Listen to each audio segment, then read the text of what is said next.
Pomfret roast বা তাওয়া fry pomfret বেশ সুস্বাদু একটা রেসিপি। রেস্টুরেন্টে ভীষণ চড়া দামে এটা বিক্রি হয়, অথচ সহজ রেসিপি। বাড়িতে যে কোনো স্পেশাল দিনে খুব সহজেই এটা বানিয়ে নিতে পারেন। আমি যেভাবে পমফ্রেট মাছকে রোস্ট করি তাতে পমফ্রেট ওপর থেকে ক্রিস্পি হয় আর ভেতর থেকে ভীষণ জুসি হয়। আসুন তাহলে আজকে আমি কিভাবে পমফ্রেটের রোস্ট করি সেটা দেখে নিই। নমস্কার বন্ধুরা, শম্পা রান্নাঘরের আরও একটা নতুন পর্বে সবাইকে অনেক ভালোবাসা আর স্বাগত জানাচ্ছি।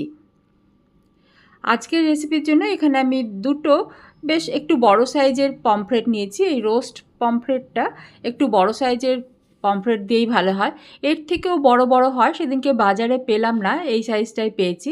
এর মধ্যে প্রথমে ভালোভাবে পরিষ্কার করে ধুয়ে নিয়েছি, কাটমার্কও দিয়ে নিয়েছি, তারপরে একটু নুন মাখিয়ে রেখে দিচ্ছি মিনিট 10 জন্য। এই যে পমফ্রেটের গায়ে আমি কাটমার্কগুলো দিয়েছি সেটা আপনি নিজের মনের মতো করে দিতে পারেন, এরকমও দিতে পারেন। পেটটা বেশ চিড়ে নিয়ে ভেতরে একটু মশলা ঢুকিয়ে দিলেও কিন্তু বেশ খেতে খুব ভালো লাগে।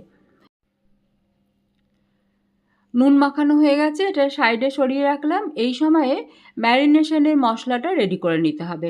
একটা বাটির মধ্যে আমি নিচ্ছি 1/2 টিস্পুন হলুদের গুঁড়ো, 1/2 টিস্পুন ধনের গুঁড়ো, খেয়াল রাখবেন জিরের গুঁড়ো কিন্তু নয়, ধনের গুঁড়ো শুধু।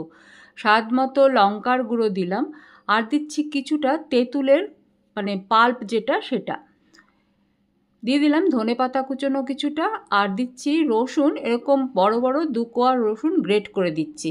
এই যে মশলাটার পরিমাণ, এটা কিন্তু একটা মাছের জন্য। আরেকটা মাছ করতে হলে মশলার পরিমাণটা আরেকটু ডাবল করে দিতে হবে। 2 কোয়া রসুনের জায়গায় 4 কোয়া, আরও 1/2 চামচ ধনে গুঁড়ো, 1/2 চামচ লঙ্কার গুঁড়ো, 1/2 চামচ হলুদের গুঁড়ো মিশিয়ে মশলাটা একটু আমি বাড়িয়ে নিয়েছি। এর মধ্যে স্বাদ মতো নুন দিলাম। খেয়াল রাখতে হবে মাছের গায়েও কিন্তু নুন মাখানো হয়েছে। ভালোভাবে এটা মেখে নিচ্ছি। একটু টাইট হলে অল্প একটু জল দিয়ে একটু পাতলা করে নেবেন, আর এর মধ্যে দিয়ে দিতে হবে 1 টেবিল চামচ পরিমাণ সর্ষের তেল, বা আপনি যেই তেলে রান্নাটা করবেন ভেবেছেন সেই তেলটাও দিতে পারেন। ভালোভাবে এটা মিশিয়ে নিচ্ছি। এবারে মাছের গায়ে এই মশলাটা মাখাতে হবে। আর একটু জল দিলাম, এই জলেই কিন্তু মাছটা সেদ্ধ হবে, তাই একেবারে টাইট করে মশলাটা দিলে মাছটা সেদ্ধ হবে না ভালো মতো। মাছের গায়ে মশলাটা ভালোভাবে কোট করে দিতে হবে। এই যে কাটমার্কগুলো দিয়েছি এর মধ্যেও বেশ ঢুকিয়ে ঢুকিয়ে মশলা দিয়ে দিতে হবে। আর এই মাছটার যে আমি পেটটা কেটে রেখেছি সেই পেটের ভেতরটা ভালোভাবে পরিষ্কার করে নেওয়া হয়েছে, সেই মাছের ভেতরেও কিছুটা মশলা আমি ঢুকিয়ে দেবো, ঠিক এইভাবে।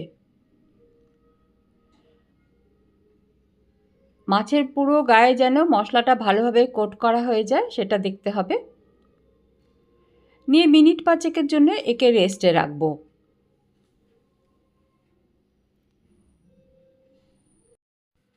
একটা করে কাঁচা লঙ্কা আমি এর ভেতরে ঢুকিয়ে দিচ্ছি। একটার পেট কেটেছি, আরেকটার কিন্তু পেট কাটিনি। আমি ওই মুখের পোর্শনটা দিয়েই ঢুকিয়ে দেবো।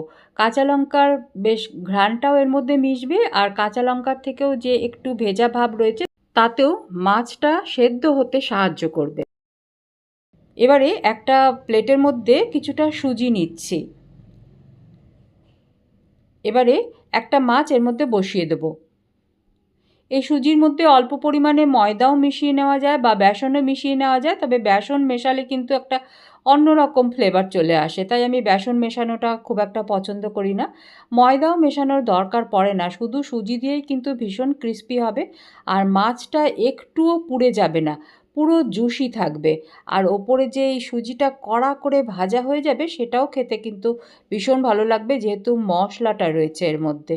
মাছের দুপিঠেই বেশ ভালোভাবে সুজিটা মাখিয়ে নিলাম। তারপরে এক্সট্রা সুজিটা ঝেড়ে দিয়ে একদম গরম তেলের মধ্যে এটা ছেড়ে দিতে হবে। তেলটা ভালোভাবে গরম হলে কিন্তু আঁচ একদম কমিয়ে দিয়ে তারপরে লো আঁচে একটু সময় ধরে এটা ভাজতে হবে। আমি দুটো মাছের গায়ে বেশ ভালোভাবে সুজির কোট দিয়ে নিলাম। তারপরে একদম আগের মাছটা যেভাবে তেলের মধ্যে ছেড়েছি, শ্যালো ফ্রাই, ডিপ ফ্রাই কিন্তু নয়, অল্প তেলেই ভাজতে হবে, এতটা তেলও লাগবে না আজকে মাছ ভাজার জন্য। আঁচ লো করে ঢাকা দিয়ে কিছুক্ষণ রান্না করে এইভাবে ভাজলে মাছের স্বাদ আর পুষ্টিগুণ দুটোই কিন্তু একদম বজায় থাকে। দেখুন আর জল দেওয়ার প্রয়োজন পড়লো না। যদি মনে করেন যে মাছ খুব বেশি দিন ফ্রিজে রাখার পর একটু শুকনো হয়ে আসে, সেরকম যদি মাছ হয় তাহলে অল্প একটু জলের ছিটে দিতে পারেন।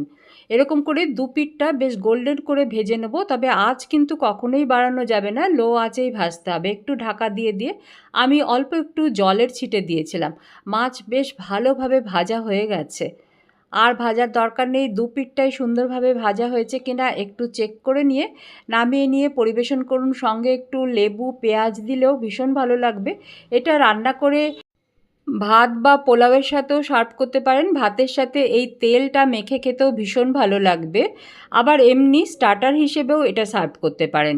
একটু লেবু দেবেন সঙ্গে। একটু দেখিয়ে দিচ্ছি আমি কেমন এটা নরম হয়েছে। দেখুন সুন্দরভাবে সেদ্ধ হয়ে গেছে। খেতে ভীষণ সুস্বাদু এই মাছটা, বাচ্চারা তো ভীষণ পছন্দ করেই। দেখবেন আপনারও খুব ভালো লাগবে।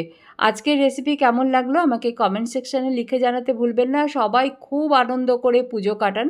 আমি একটু লেবুর রসও ছড়িয়ে দিচ্ছি। সবাইকে শারদীয়ার আগাম শুভেচ্ছা আর সঙ্গে থাকার জন্য অনেক অনেক ধন্যবাদ জানিয়ে আজকের ভিডিও শেষ করছি।